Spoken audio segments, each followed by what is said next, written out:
اعوذ باللہ من الشیطان الرجیم، بسم اللہ الرحمن الرحیم، السلام علیکم۔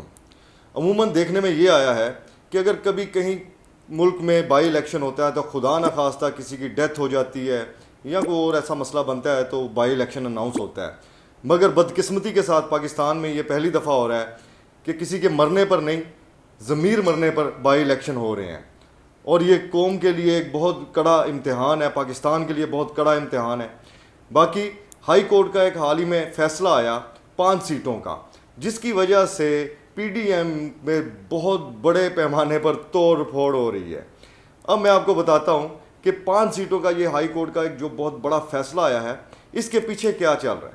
اب اس میں ہو یہ رہا ہے کہ حمزہ شہباز کے پاس تقریباً 197 سیٹیں تھیں، 197 سیٹس تھیں، جس میں سے پی ٹی آئی کی اگر 25 سیٹیں نکالیں تو یہ بن جاتی ہیں 172۔ 172 سیٹیں ان 25 سیٹوں کے بعد حمزہ شہباز کے پاس ہیں، اور پی ٹی آئی اور کاف لیگ کی 10 سیٹیں ملا کر پی ٹی آئی کے پاس بنتی ہیں 193 سیٹس، جس میں سے اگر 25 سیٹیں نکالیں تو وہ بن جاتی ہیں 168۔ اب 168 اور ایک سائڈ پہ نون لیگ کے پاس ہیں 172، اور یہ 5 سیٹیں جو ہیں جن کا فیصلہ ہائی کورٹ نے کیا ہے، یہ سیٹیں کیونکہ آئین یہ کہتا ہے کہ اگر کوئی بندہ ڈی سیٹ ہوتا ہے کسی وجہ سے تو وہ جس پارٹی کا ہوتا ہے اسی کو سیٹس وہ ملتی ہیں، تو 5 سیٹیں پی ٹی آئی کے کھاتے میں آتی ہیں، تو 168 میں اگر 5 ملائیں تو 173 بن جاتی ہیں۔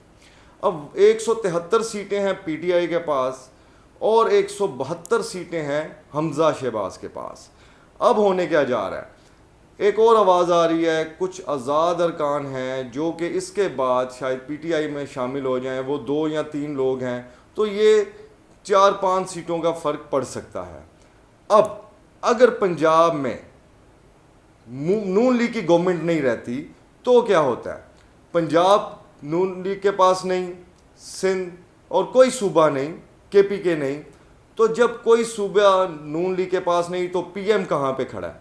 پی ایم صرف اور صرف جو شہباز شریف ہے وہ صرف اور صرف اسلام آباد کا پرائم منسٹر رہ جاتا ہے، اور اگر ایسا ہو جاتا ہے تو دیکھیں کیا ہوگا، پھر دھرنا بھی ہو سکتا ہے، پھر یہ گورنمنٹ کہاں پہ سٹینڈ کر رہی ہے، اس گورنمنٹ کے پلے تو کچھ نہیں رہا۔ اب الیکشن کمیشن کیا کرے گا؟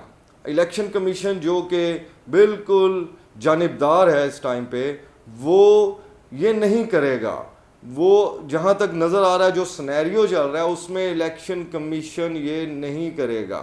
حالانکہ ہائی کورٹ کا فیصلہ ہے، الیکشن کمیشن کو جو پیچھے سے پریشر ہے وہ یہ ہے کہ اس کو ڈیلے کیا جائے، چونکہ جتنا ڈیلے کریں گے نون لیگ اپیل میں جائے گی، اور کیا ہوگا، اور صرف یہ ہوگا کہ عوام مشکلات میں گھرتی چلی جائے گی، جو جیسا کہ ہو بھی رہا ہے، بجلی، گیس، پیٹرول سب کچھ عوام کی پہنچ سے دور ہو گیا۔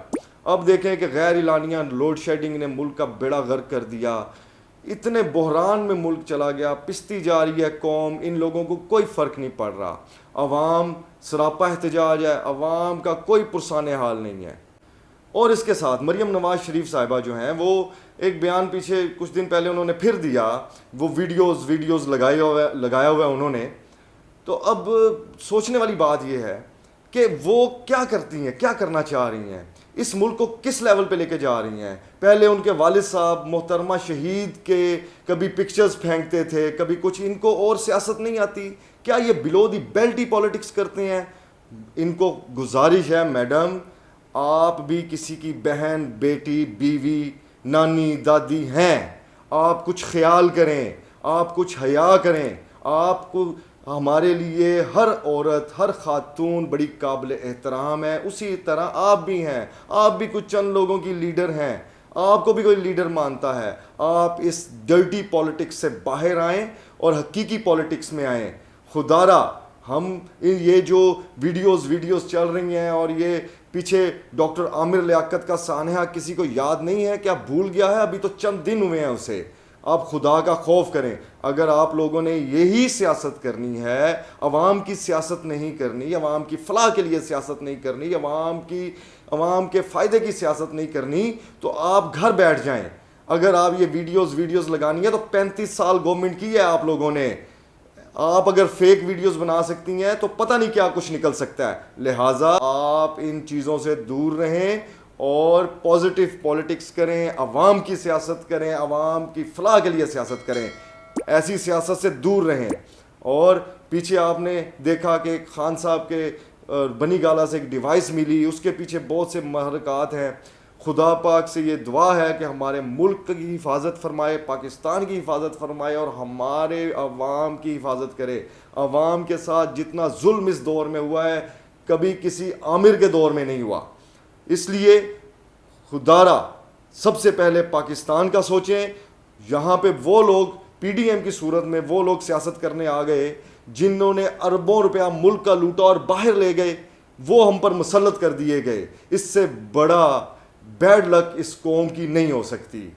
بہرحال یہ قوم اب بہت سمجھدار ہے, اور پہلی دفعہ یہ ہوا کہ جو لوگ سیاست سے دور رہا کرتے تھے, مڈل کلاس, لوور کلاس یا اسٹوڈنٹس, ان کا سیاست سے کوئی تعلق نہیں تھا, مگر آپ کی اس رجیم چینج کی وجہ سے ہر شہری, ہر پاکستانی سوال کر رہا ہے. آپ کو چاہیے کہ پاکستان کے فائدے کے لیے, بقا کے لیے جو بھی فیصلہ کیا جائے وہ اس میں صرف اور صرف پاکستان کی خوشحالی کا فیصلہ ہونا چاہیے. ہمیں یہ چاہیے کہ ہم لوگ متحد ہو کر سوال کریں اپنے لیے, اپنی قوم کے لیے اور اپنے آنے والی نسلوں کے لیے کہ پاکستان کو ہم نے کس سمت کو لے کر جانا ہے. اسی کے ساتھ اجازت چاہوں گا. آپ اپنا بہت سا خیال رکھیے گا. پاکستان پائندہ باد. السلام علیکم.